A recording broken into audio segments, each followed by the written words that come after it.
아버지.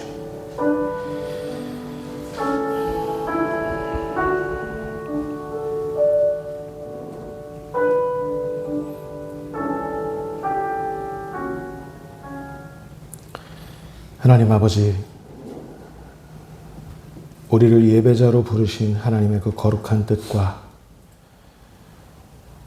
이 나라의 민족을 다시 살리게 하실 하나님의 불로 부르신 우리 하나님의 그 영원한 섭리를 믿습니다. 우리 하나님 그 구원하시는 손길로, 그 섭리의 손길로 우리를 다시 한번 흔들어 깨우시사 이 시대가 그토록 고대하는 하나님의 사람들, 우리 하나님께서 그토록 쓰시기를 원하시는 하나님의 사람들로 다시 한번 일어나는 이 예배의 한 시간이 그렇게 쓰여지게 하여 주옵소서. 우리 하나님의 마음과 하나님의 뜻이 우리 가슴에 다시 한번 새겨지는, 아로 새겨지는 이 거룩한 시간이 되게 하여 주옵소서. 이 아들을 통하여 하나님의 마음을 보게 하시고 알리게 하여 주옵소서. 주의 종의 인간된 모습은 십자가 뒤로 감추어 주시고 우리 주 예수 그리스도의 말씀만이 밝히 증거되게 하여 주옵소서. 예배하는 우리 심령을 다시 한번 깨워 주옵소서. 감사합니다. 예수님의 이름으로 기도합니다. 아멘. 하늘에 계신 우리 아버지, 아버지의 이름을 거룩하게 하시며 아버지의 나라가 오게 하시며 아버지의 뜻이 하늘에서와 같이 땅에서도 이루어지게 하소서. 오늘 우리에게 일용할 양식을 주시고 우리가 우리에게 잘못한 사람을 용서하여 준 것 같이 우리 죄를 용서하여 주시고 우리를 시험에 빠지지 않게 하시고 악에서 구하소서. 나라와 권능과 영광이 영원히 아버지의 것입니다. 아멘. 할렐루야. 오늘 우리들에게 주시는 하나님의 말씀입니다. 창세기 45장 4절 5절 그리고 창세기 50장 20절 말씀입니다. 창세기 45장 4절 5절 그리고 창세기 50장 20절 말씀입니다. 저와 여러분이 한 목소리로 합독하도록 하겠습니다. 자, 시작. 요셉이 형들에게 이르되 내게로 가까이 오소서. 그들이 가까이 가니 이르되 나는 당신들의 아우 요셉이니 당신들이 애굽의 판자라. 당신들이 나를 이곳에 팔았다고 해서 근심하지 마소서. 한탄하지 마소서. 하나님이 생명을 구원하시려고 나를 당신들보다 먼저 보내셨나이다. 아멘. 창세기 50장 20절 말씀 같이 합니다. 자, 시작. 당신들은 나를 해하려 하였으나 하나님은 그것을 선으로 바꾸사 오늘과 같이 많은 백성의 생명을 구원하게 하시려 하셨나니. 아멘. 하나님의 섭리, 하나님의 섭리라는 제목으로 우리 함께 하나님의 음성을 청하도록 하겠습니다.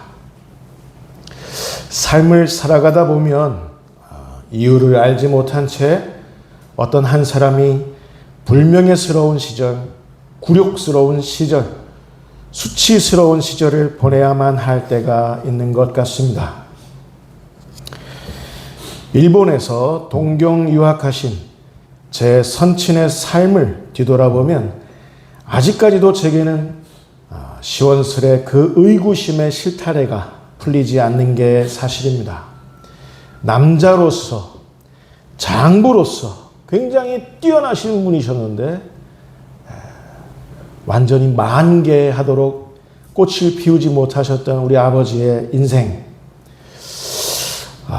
아버지는 너무나도 어려운 시절을 보내셨어야만 했습니다. 또 그 맏아들인 명문 고려대를 나오고 집안에서 효자로 소문난 제 형을 봐도 그랬습니다. 왜 대를 이어 부자지간 그토록 어려운 시절들을 눈물로 통과했어야만 했던 걸까? 게다가 그 서러움은 현재 진행형이라는 사실입니다. 저의 집안이 독립운동가 가문이어서 그랬던 걸까요? 이런 말이 있잖아요. 독립운동을 하면 3대가 망한다. 독립운동을 하면 비 맞은 개처럼 산다. 라는 그 이야기, 정녕 사실인가요? 저는 수긍할 수가 없습니다. 그러다가 설교를 준비하면서 다시 한번 깨닫게 됩니다. 여러분 따라서 해보실까요? 하나님의 이야기. 우리 아버지의 인생을 통해서 하나님께서는 하나님의 이야기를 써내려가고 싶어 하셨던 겁니다.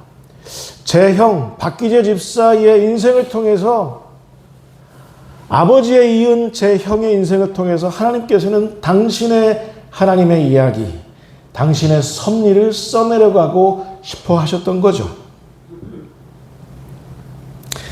한 사람의 삶을 하나하나 엮어서 종국적으로 구원으로 점철시켜버리시는 하나님의 그 이야기, 그 사람 개인적인 구원뿐만 아니라 그 사람과 얽힌 한 가족, 한 가문을 구원해 나아가시는 하나님의 이야기 말입니다.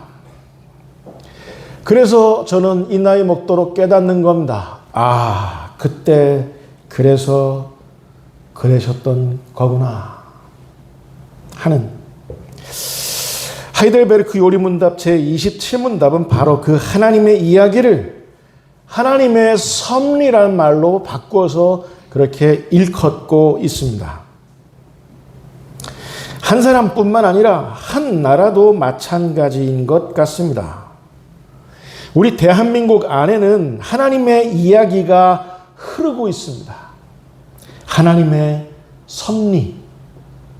왜 그때 우리 대한민국은 그 수치스러운 오욕의 역사, 일제의 식민 지배를 혹독하게 치렀어야만 했을까? 아비와 아들들은 강제 노역으로 끌려가 개처럼 일했어야만 했고, 그중 누군가는 일제의 황군으로 징발되어 어느 이름 모를 섬에서 억울하게 죽임 당했어야만 했습니다. 어미는, 아녀자들은 강제로 혹은 사기를 당해서 일본 군인들의 성놀이개가 되어 그들의 영혼과 그들의 육체는 유린당했어야만 했습니다. 그러나 여러분 그거 아십니까? 우리나라가 그토록 어려운 시절을 통과하고 있을 때, 그때 하나님의 복음은 편만하게 펼쳐져 나갔다는 거예요. 왜 하필 복음은 그때 그 혹독한 시절 너덜너덜해진 한민족의 혈관을 타고 왕성하게 왜 하나님의 복음은 그토록 그렇게 퍼져나갔던 걸까요?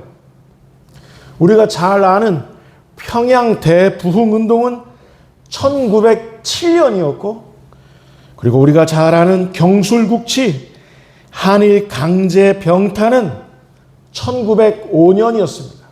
그러니까 나라를 잃었던 때가 1905년이었고 대한민국에 하나님의 부흥이 임했던 때가 1907년이었다는 사실, 연관이 있다는 거예요. 불명예와 수치와 오욕의 역사 속에서 하나님께서는 우리나라를 구원하시기 시작하셨다는 사실, 하나님의 이야기, 하나님의 섭리라는 말입니다. 그게 끝이 아니었어요. 게다가 대한민국은 1945년 광복 이후 광복의 기쁨으로 충만했어야만 했던 그 시기, 불필요한 이데올로기 분쟁 때문에 동족 상잔의 비극 한국 전쟁 속으로 남한, 북한이 빨려 들어갔어야만 했습니다. 뿐입니까? 일제에 맞서 독립운동을 펼쳤던 독립투사들이 하루아침에 일제에 부역했던 친일파들에 의해서 억울하게 빨갱이로 낙인 찍혀 여기저기서 암살당하고 여기저기서 축출당하고 여기저기서 제거당했습니다. 우린 그 아깝고 서러운 이름, 민족 지도자 몽양 여운형 선생과 백범 김구 선생을 잃었던 걸 우린 여전히 기억합니다. 저는 요즘 들어 풀리지 않는 대한민국과 한국교회에 얽힌 이 어두운 실타래 때문에 가슴앓이를 하면서 책을 보고 연구하고 있습니다. 한 명의 신학자로서. 왜 그렇습니까? 하나님 제게 말씀하시더라고요. 설교를 준비하는데. 이 모든 게 하나님의 이야기, 대한민국을 구원하시는 하나님의 이야기, 대한민국을 올곧게 하나님 앞에 구원하시는 하나님의 그 섭리 때문이라고 하나님 말씀하시더라고요. 하이델베르크 요리문답이 중세 프로테스탄트 교회들에게 공동체적인 고백으로 나올 수밖에 없었던 그 배경, 여러분 한번 볼까요? 아주 혹독했습니다. 이 하이델베르크 요리문답이 나오기까지 14세기였습니다.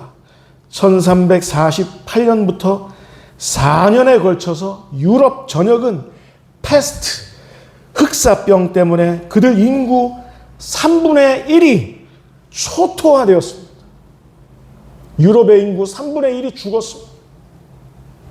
그야말로 한 집 건너 한 집 매일 곡소리를 들어야만 했고 매일 시체에 소각하는 냄새를 맡았어야만 했습니다. 이때 로만 가톨릭 교회는 유럽 사회에 드리워진 이 죽음의 암흑기에 희망이 되어주지 못했습니다. 오히려 더더욱 세속화되었었습니다. 교황과 추기경들에 얽힌 온갖 추문들, 유럽 전역에 원망을 샀습니다. 뿐입니까? 거룩해야 할 그들 수도원 한켠에는 이름 모를 유아 사체들이 묻혔어야만 했습니다. 아무도 모르게.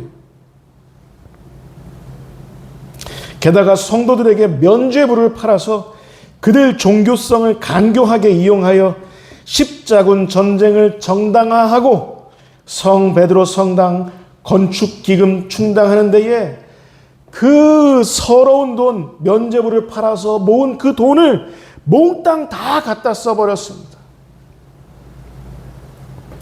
이른바 중세의 암흑기였습니다. 여러분 근데 그거 아십니까? 이때 이토록 칠흑 같은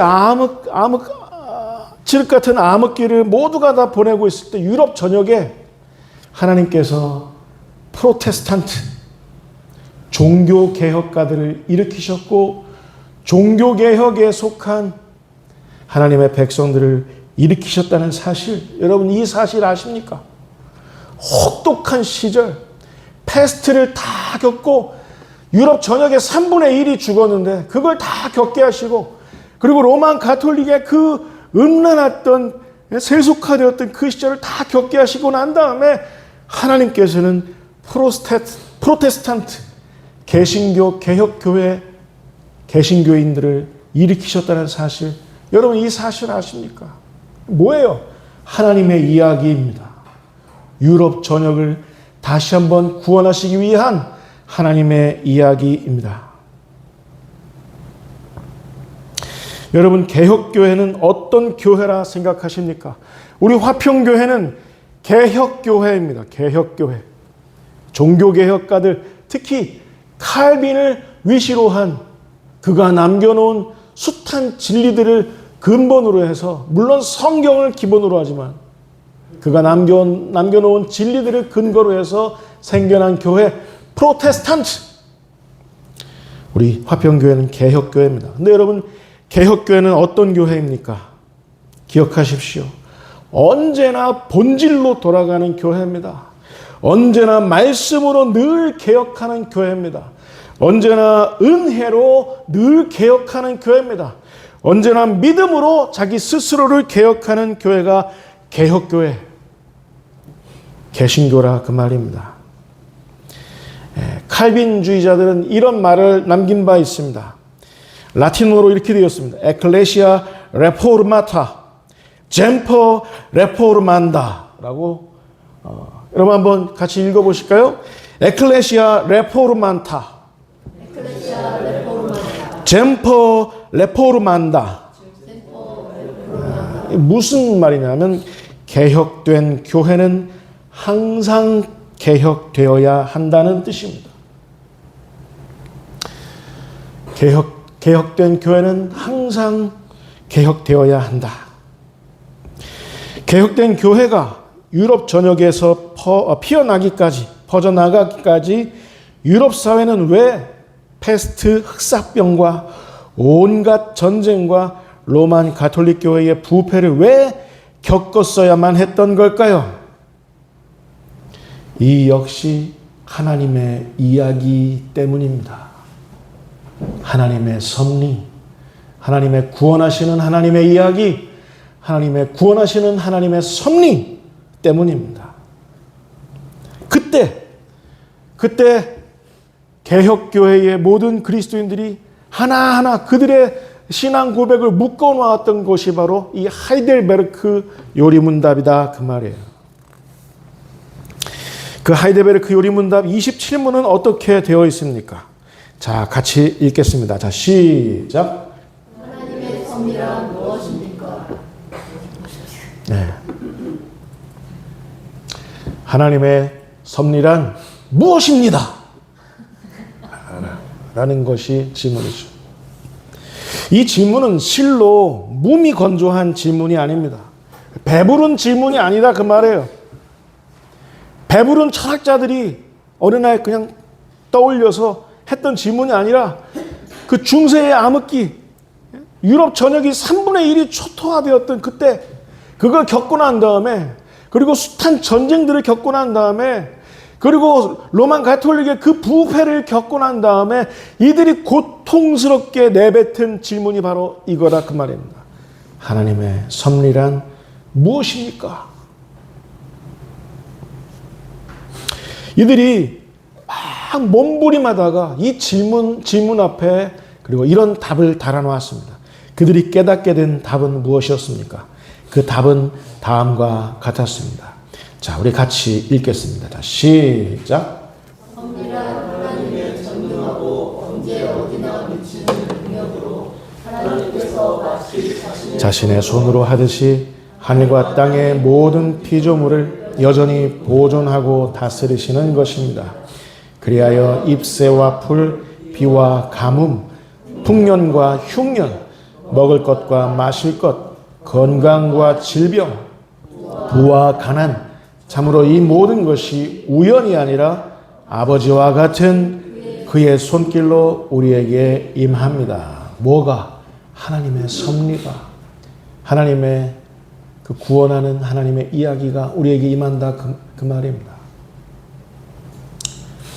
우리가 혹여 불명예에 빠지더라도, 우리가 혹여 수치와 오욕의 그 시간을 보내고 있다 하더라도 하나님께서는 그 속에서도 하나님의 섭리, 구원하는 이야기를 써내려 펼쳐나가시는 줄 여러분 믿으시기 바랍니다. 여러분 묻겠습니다.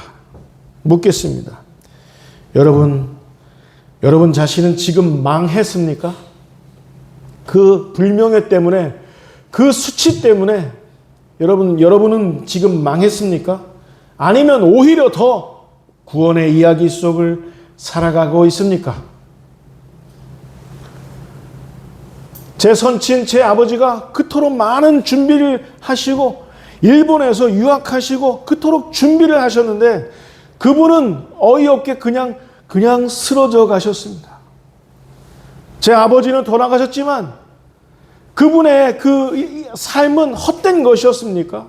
불명예로 그쳤습니까? 아니요. 하나님의 섭리는, 하나님의 구원하시는 이야기는 제 형에게, 저에게 계속해서 써내려져 가고 있는 거예요. 여러분, 우리 대한민국은 지금 망했습니까? 네, 망한 적이 있었습니다. 나라를 잃었던 적이 있었습니다.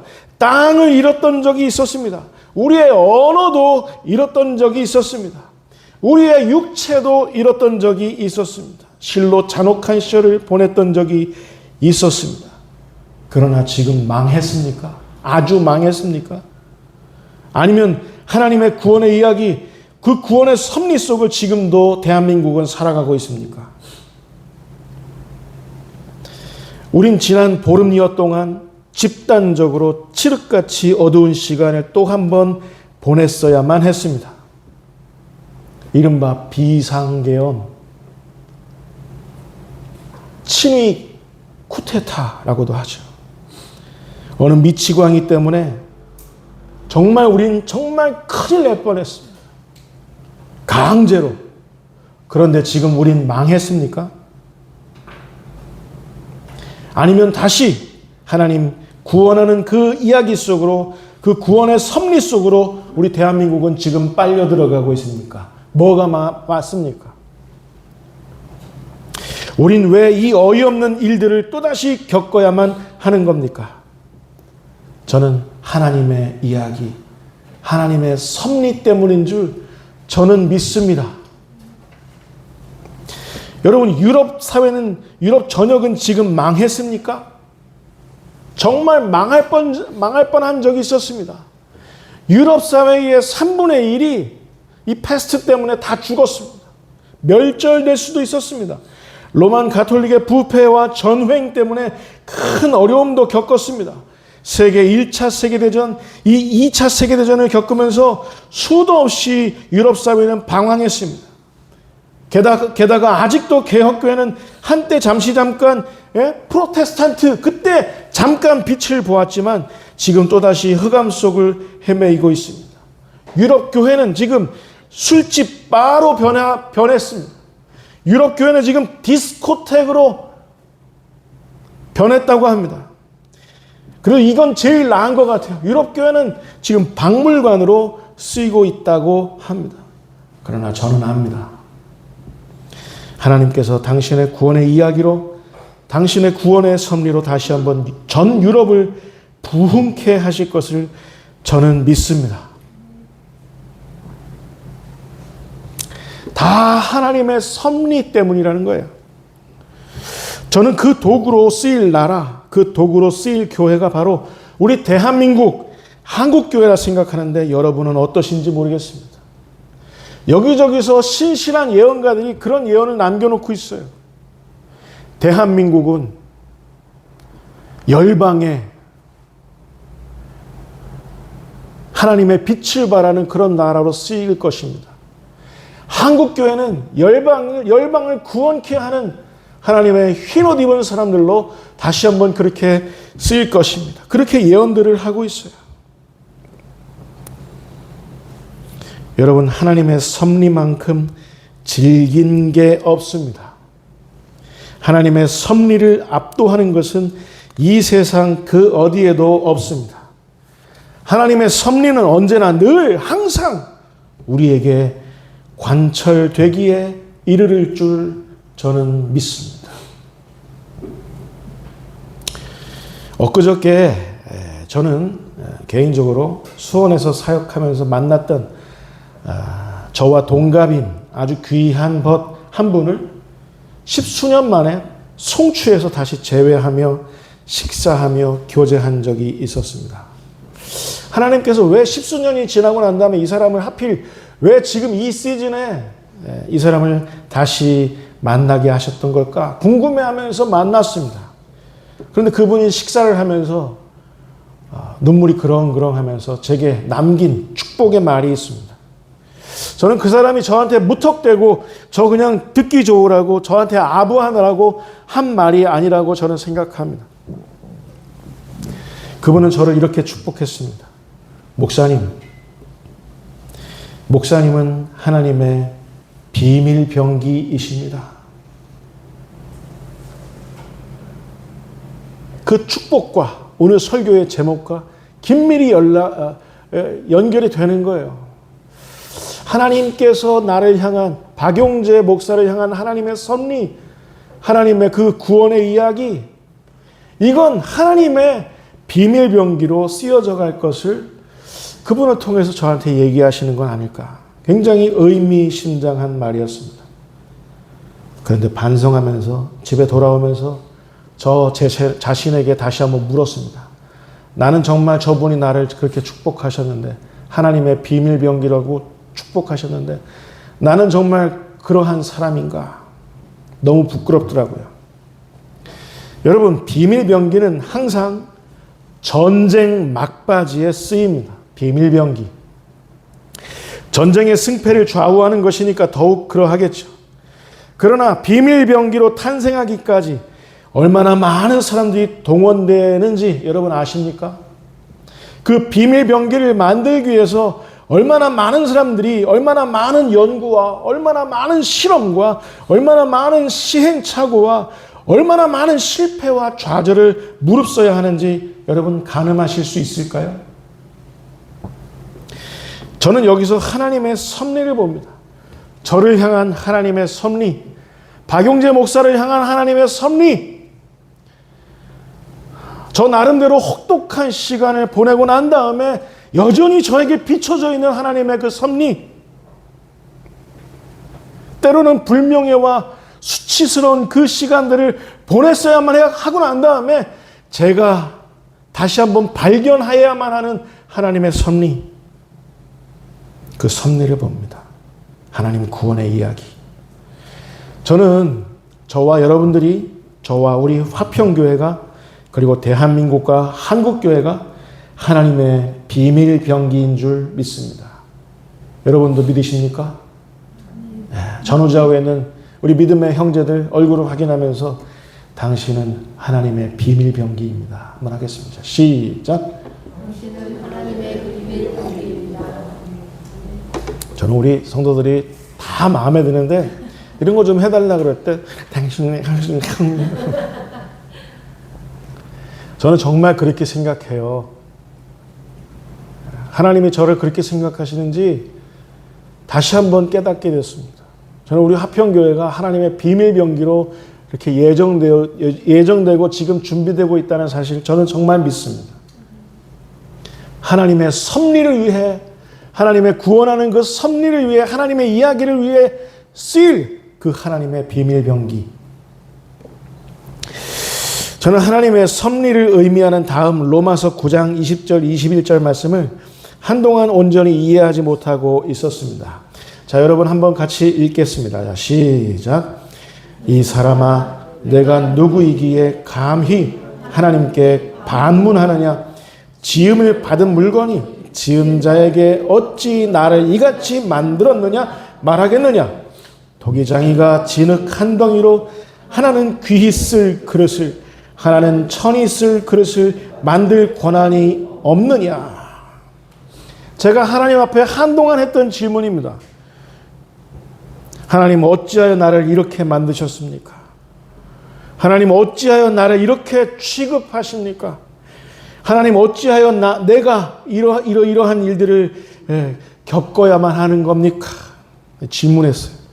근데 여러분 생각해 보세요. 참 교만한 질문 아닙니까? 참 교만했던 놈이에요. 목사라고도 할 수 없어요. 너무 부끄러운 질문. 그런데 말씀은 이어집니다. 자, 다시 한번 여러분 21절 같이 읽겠습니다. 자, 시작. 토기장이가 진흙 한 덩이로 하나는 귀히 쓸 그릇을, 하나는 천이 쓸 그릇을 만들 권한이 없느냐? 여러분, 이왕 쓰실 일이면 귀히 쓰실 일이지 천히 쓰실 건 뭡니까? 참 구제불능의 질문 아닙니까? 그러나 여러분, 이 말씀에서 정말 중요한 게 있어요. 정말 하나님께서 방점으로 찍어 놓으신 그 단어가 있어요. 이 말씀에서 정말 중요한 표현은 귀히 쓰신다, 천히 쓰신다 할 때 귀하게, 천하게, 여기에 방점이 있지 않아요. 하나님의 그 정말 지혜가, 하나님의 계시가 얽힌 그 방점은 어떤 단어냐면 하나님께서 쓰신다는 데에 하나님의 방점이 있는 줄 여러분 믿으시기 바랍니다. 하나님께서 박용재 목사를 때로는 불명예스럽게, 때로는 굴욕스럽게 수치를 겪으면서 쓰실 때도 있습니다. 그러나 하나님께서는 그런 권한도 갖고 계시고, 또 제가 그 모든 것을 다 승화시키고 난 다음에 하나님께서 저를 귀하게 쓰실 그 권한도 우리 하나님께 있다는 사실입니다. 여러분 기억하세요. 우리 인생이 불명예스러울 때가 있습니다. 굴욕스러울 때가 있습니다. 수치스러울 때가 있습니다. 한 사람의 인생이 불명예스럽고 굴욕스럽고 수치스러운 인생으로 완전히 통째로 그 사람의 인생이 끝날 수도 있습니다. 그러나 그 사람이 낳은 그 아들, 거기서도 안 되면 그 사람이 낳은 또 그 다음 아들, 하나님의 섭리가 이어질 줄 믿습니다. 저는 제 형에게도 저에게도 하나님의 섭리가 이어질 줄 믿습니다. 어떠한 때에도 하나님께서는 쓰신다는 사실입니다. 어디에요? 어디에 쓰시는 겁니까? 하나님의 섭리에 쓰신다는 겁니다. 하나님의 구원의 이야기에 하나님은 우리 인생을 쓰신다는 사실을 여러분 영원히 잊지 마시기 바랍니다. 그런데 여러분 묻겠습니다. 그 불명예와 그 굴욕과 그 수치는 우리에게서 영원히 계속되는 걸까요? 디모데 후서 2장 20절 21절 말씀, 그 답을 이렇게 달아놓고 있습니다. 디모데 후서 2장 20절 21절 말씀, 자 같이 읽겠습니다. 시작. 큰 집에는 금그릇과 은그릇뿐만 아니라 나무 그릇과 질그릇도 있어 귀하게 쓰는 것도 있고 천하게 쓰는 것도 있나니, 그러므로 누구든지 이런 것에서 자기를 깨끗하게 하면 귀히 쓰는 그릇이 되어 거룩하고 주인의 쓰심에 합당하며 모든 선한 일에 준비함이 되리라. 우리 인생이 귀히 쓰일 때도 있고 천히 쓰일 때도 있겠으나 중요한 것은 분명한 것은 하나님이 우리를 쓰신다는 사실에 있고, 그리고 그 중차대한 그때에 우리가 기억해야 할 일은 뭐라는 거예요?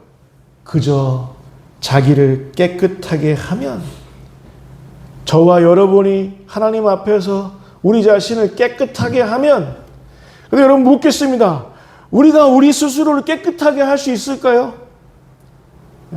몸에 붙은 때를 벗겨내는 거, 그건 우리가 벗겨낼 수 있겠죠. 그러나 우리 마음에, 우리 영혼에 자리한 그 죄를 어떻게 하면 우리 자신을 깨끗게 할 수 있을까요? 우리가 우리 스스로를 깨끗게 할 수 있을까요? 깨끗게 할 수 있는 방법이 있어요. 말씀에 여러분 자신을 노출시키시기 바랍니다. 아멘. 하나님의 은혜에 여러분 자신을 자꾸 노출시키시기 바랍니다. 믿음으로 여러분 자신을 자꾸 재확인하시기 바랍니다. 이렇게 해서 우리가 점차적으로 깨끗게 되는 겁니다. 성화되어져 가는 거예요. 여러분, 하나님께서 우리를 깨끗게 하실 수 있도록 여러분 자신을 하나님께 내어드리실 수 있기를 바랍니다. 사람을 보면서 이 사람이 나를 높여줄 수 있어, 이 사람은 나를 이렇게 할 수도 있어, 사람을 보면서 사람을 무서워하고 세상을 바라보면서 세상에 기웃거리면서 하는 그런 삶에는 소망이 없습니다. 오늘 본문 말씀으로 결론을 맺겠습니다. 하나님의 섭리를 떠올릴 때, 하나님 구원의 이야기를 떠올릴 때 항상 생각나게 되는 인물이 있습니다. 그 사람의 이름은 요셉입니다. 요셉이 없었으면 팔레스타인 지방에 7년 가뭄이 있었을 때 아버지 야곱을 비롯한 그 일가는 멸절당했을 겁니다. 한 해의 가뭄이 아니라 7년 가뭄이었어요. 7년. 그런데 요셉이 홀로 혈혈단신 하나님의 섭리에 의해서 애굽으로 팔려갔습니다. 처음에는 보디발의 몸종으로 팔려갔습니다. 거기서 고생했습니다. 거기서 때로는 어이없게 보디발 아내의 유혹도 겪었습니다. 요셉이 잘생겼다는 이유 하나 때문에 어이없는 유혹을 받기도 했습니다. 그러나 하나님은 그 모든 순간에도 요셉을 형통케 하셨습니다. 무엇으로? 하나님 당신의 섭리로. 그렇게 해서 마침내는 요셉이 애굽의 총리 대신이 되게 하셨어요. 우리 하나님이 몸종으로 팔려나갔던 그 요셉을, 그 불명예와 수치와 모욕을 당하게 했던 그 요셉의 인생을 하나님께서 당신의 섭리로 일으키셔서 애굽의 총리로 삼으시고 그 까닭에 야곱의 일가를 다 구원하게 하셨어요. 고센 땅에 거기 다 모이게 하셔서 그 일가를 완전히 구원하시는 하나님의 섭리를 우리는 성경에서 바라볼 수 있습니다. 하나님께서 요셉을 애굽의 총리로 앉히셨을 때 요셉아, 너 네 형들한테 복수해라. 너 형들이 너를 애굽의 종으로 팔았다는 거 나도 잘 아니라. 예? 형들에게 복수해라. 이렇게 하셨나요? 내가 그 때문에 너를 총리로 앉혔느니라. 그러나 이거는 이 세상의 이야기, 허접한 이 세상의 이야기이죠. 하나님은 복수하게끔 하신 게 아니라 하나님은 그들 모두를 구원케 하시는 섭리로 요셉의 인생을 쓰셨다는 사실입니다. 요셉이 때로는 불명예에 빠졌었지만, 때로는 수치에 빠졌었지만, 때로는 모욕당했었지만 하나님께서는 당신의 섭리로 요셉을 구원하셨고, 요셉 한 사람만 구원하신 게 아니라 요셉의 가문 전체를 구원케 하셨던 하나님의 구원의 이야기, 하나님 구원의 섭리를 여러분 깨달으시기 바랍니다. 요셉은 하나님의 섭리를 깨달았던 몇 안 되는 인물 중에 하나였습니다. 창세기 50장 20절 말씀 우리 같이 확인해 보겠습니다. 자, 같이 읽겠습니다. 자, 시작. 당신들은 나를 해하려 하였으나 하나님은 그것을 선으로 바꾸사 오늘과 같이 많은 백성의 생명을 구원하게 하시려 하셨나니. 네. 내가 가진 나의 힘으로 총리라는 그 자리의 권력으로 얼마든지 당신들에게 복수할 수 있지만 그것보다도 나는 그걸 깨달았습니다. 당신들은 나를 팔았지만, 종으로 팔았지만, 그리고 아버지한테 가서 요셉이 죽었다고 거짓말도 했지만, 그러나 나는 그 불명의 시즌을 보내면서, 나는 그 굴욕의 시즌을 보내면서, 그 수치의 시즌을 보내면서 한 가지 깨달은 게 있습니다. 하나님께서 이 모든 것을 선으로 바꾸셨다는 것. 그래서 당신들을 구원케 하신다는 그 사실, 그 하나님의 섭리를 깨달았습니다. 이 요셉의 고백이에요. 저는 한국교회가 지금 정말 수치와 모욕의 그 불명예의 시즌을 통과하고 있지만 여기서 끝날 것이라고 생각하지 않습니다. 깨어있는 그리스도인들, 깨어있는 교회들, 깨어있는 목회자들을 통해서 하나님께서 다시 한번 대한민국을 견인하는 그런 일들을 하나님께서 일으키실 줄 믿습니다. 그리고 더욱더 분명한 건 우리가 다 같이 보름여 동안 우리가 확인하지 않았습니까? 우린 정말 망할 뻔했습니다. 쫄딱 망할 뻔했습니다. 비상계엄, 그걸 보면서 저는 단 한숨도 잘 수가 없었어요. 근데 하나님께서는 그것을 선으로 바꾸사. 저는 오해했어요. 우리 제 큰아들 그 나이의 그 젊은이들, 그리고 우리 정훈이 또래의 그 청소년들 오해했어요.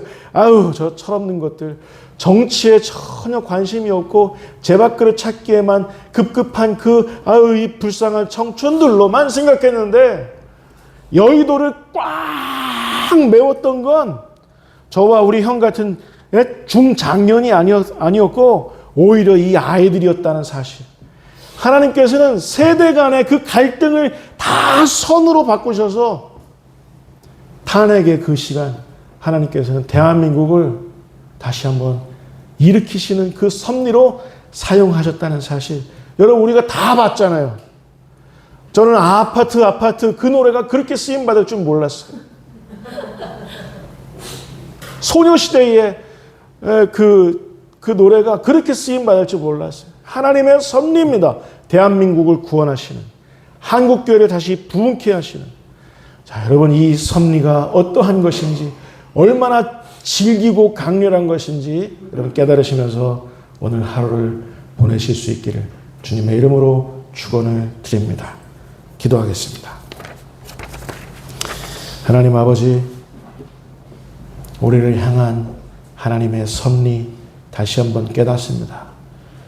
우리가 혹여 불명예스러운 시간을 보낸다 할지라도, 우리가 혹여 굴욕스럽고 수치스러운 시절을 보낸다 할지라도 그 속에서 하나님의 섭리는 꿈틀거리고 있다는 사실을 믿습니다. 마침내 그 섭리로 우리 자신을 구원하실 뿐만 아니라 우리뿐만 아니라 우리 가족, 우리 가문, 우리 이웃들 하나님께서 구원하실 줄 믿습니다. 이것이 하나님의 위대한 섭리인 줄 믿습니다. 대한민국이 완전 망할 것 같았지만, 한국교회가 완전히 쇠잔해질 것 같았지만 그렇게 하시지 아니하시고 지난 토요일을 기점으로 해서 대한민국은 다시 하나님의 섭리로, 한국교회는 다시 하나님의 섭리로 구원받게 된 그 장면을 우리가 기억합니다. 하나님 이제 우리에게 왕성하게 역사하셔서 하나님의 그 구원의 섭리를 왕성하게 펼쳐 주옵소서. 우리 모두가 하나님의 그 성령의 기운 때문에 우리 모두가 다시 살게 되겠나이다. 감사하고 우리 주 예수 그리스도 이름으로 기도하옵나이다. 아멘.